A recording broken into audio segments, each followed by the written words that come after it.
ഞാൻ ഇന്നലെ ബി ഉണ്ണികൃഷ്ണന്റെ ആ പത്രസമ്മേളനം കണ്ടപ്പോൾ എനിക്ക് വളരെ ഇഷ്ടപ്പെട്ട പത്രസമ്മേളനം. കാര്യങ്ങൾ ഒത്തിരി പുള്ളി തുറന്നു പറഞ്ഞു.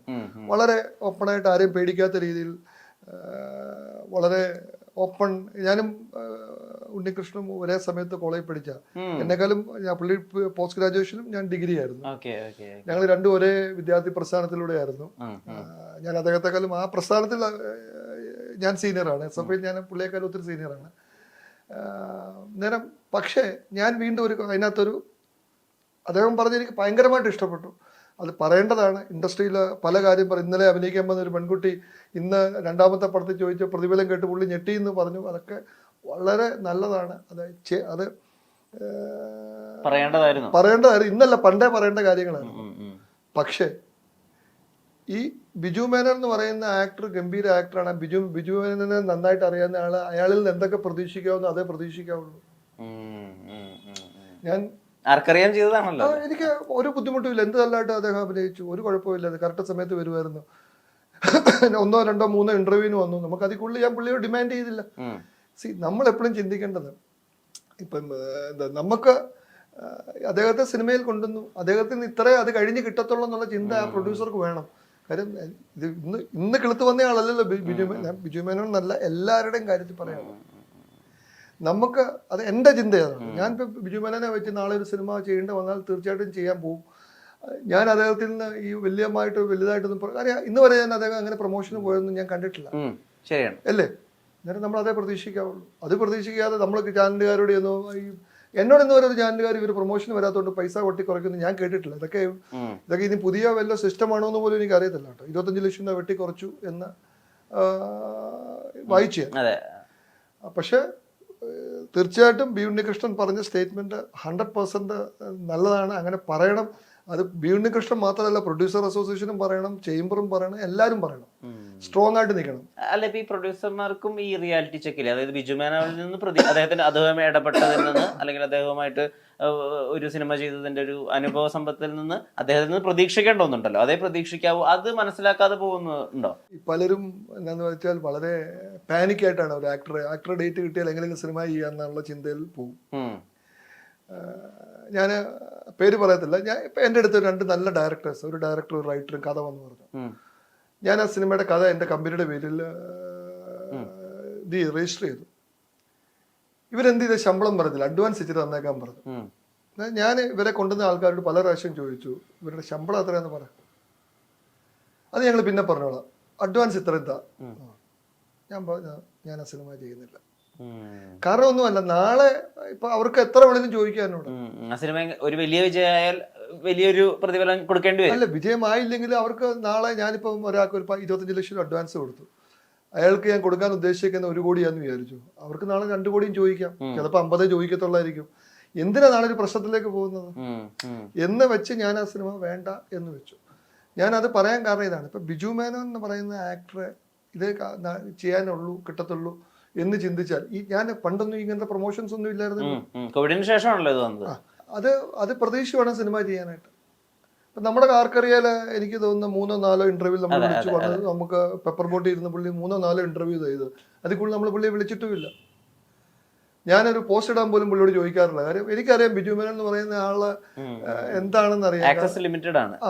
അന്നേരം പിന്നെ നമ്മളെന്തിനാ അങ്ങനെ ഒരു സഹകരിക്കാത്ത ഒരാളല്ല.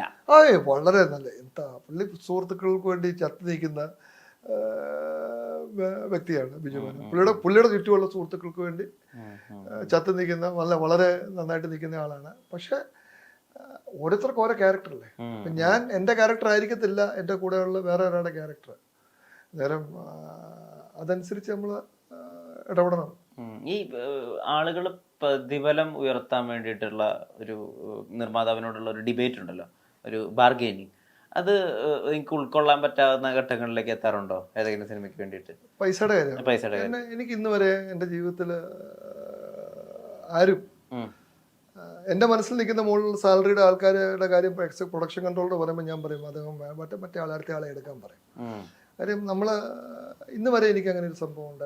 14ാമത്തെ പടമില്ല, ഇത് 14ാമത്തെ പടമാണ്. ഇത് 13ാമത്തെ പടമായിരുന്നു. ഇറങ്ങുന്ന 14ാമത്തെ പടമായിട്ടാണ്.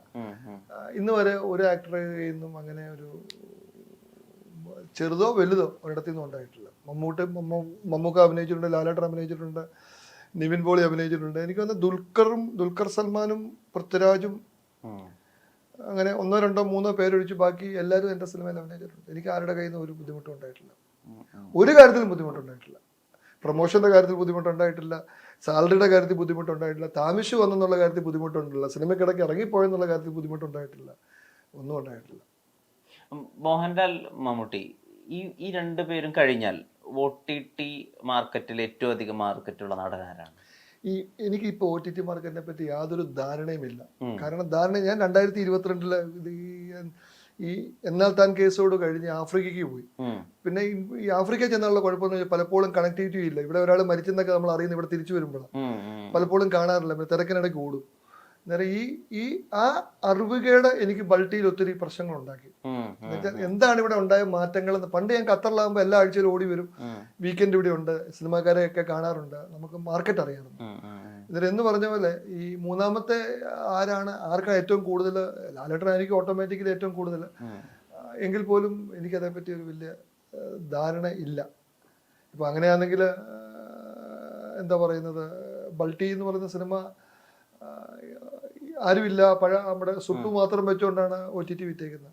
നല്ല വില കിട്ടിയിട്ടുണ്ട്. പെണ്ണും പൊറോട്ടും, ബൾട്ടി അല്ല, പെണ്ണും പൊറോട്ടും. ബൾട്ടി എന്നുള്ള പറയുന്ന സിനിമയുടെ OTTയും സാറ്റലൈറ്റും ഇപ്പോഴും നടന്നിട്ടില്ല. ഈ 2 ദിവസത്തിനുള്ളിൽ നടന്നിട്ടില്ല. അന്നേരം അത് അന്ന് വലിയ വില, നല്ല വില സോണി എന്നോട് വിളിച്ച് ഫോണിൽ സംസാരിച്ചാണ്. അന്ന് ഞാൻ ഒരു ബന്ധമില്ലാത്ത വലിയ വില ചോദിച്ചു. കാര്യം എനിക്ക് ഇവിടുത്തെ മാർക്കറ്റ് അറിയത്തില്ലായിരുന്നു.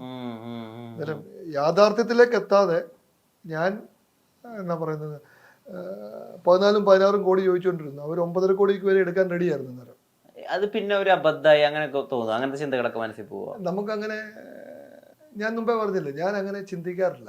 എന്താണെന്ന് വെച്ചാൽ അന്ന് അത് ചെയ്യുമായിരുന്നെങ്കിൽ അത് ഇപ്പം ഞാൻ എഞ്ചിനീയറിംഗ് പഠിക്കാൻ പോയത് ഇടയ്ക്ക് വെച്ച് ഡ്രോപ്പ് ഔട്ടാണ്. പപ്പ എന്നെ ആഗ്രഹം MBBS പഠിക്കണതായിരുന്നു. അതിന് ഞാനിവിടെ എൻട്രൻസ് കോച്ചിങ്ങിനും ഒക്കെ പോയതാണ്.